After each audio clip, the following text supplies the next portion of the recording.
บ่เงินล่มโทรได้โดมาเบิ่งเว้นนี่ฝนตกพี่น้องเบิ่งเนี่ย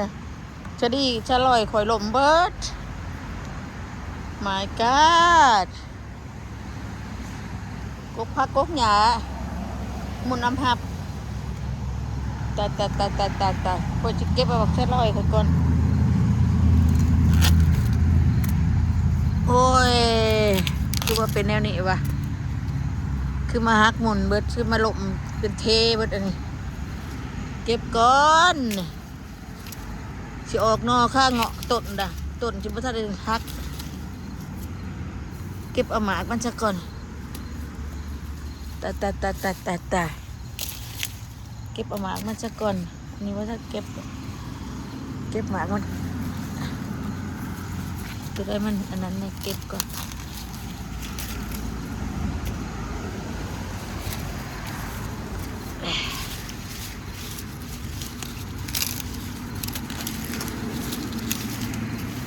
เก็บเอาก่อ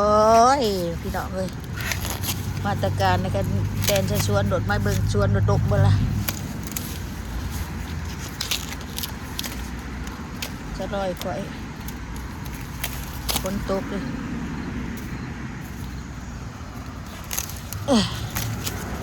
อาจจะเก็บเมื่อวานนี่จะขอกระเจ็บลมเมื่อวานนี่พี่น้องเลย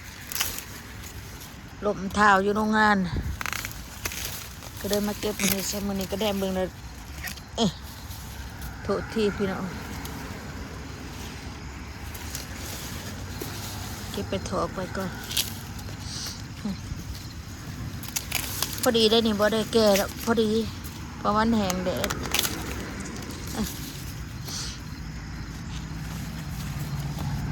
เก็บไปก่อน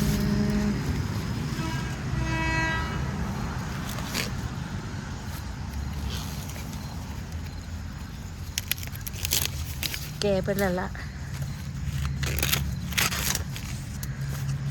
แก่เบิดแล้วบัดจะสิตัดต้นไหม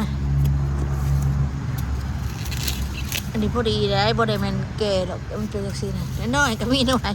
มีในบ่นี่บ่มีในเก็บไปก่อนเก็บไปถอกไว้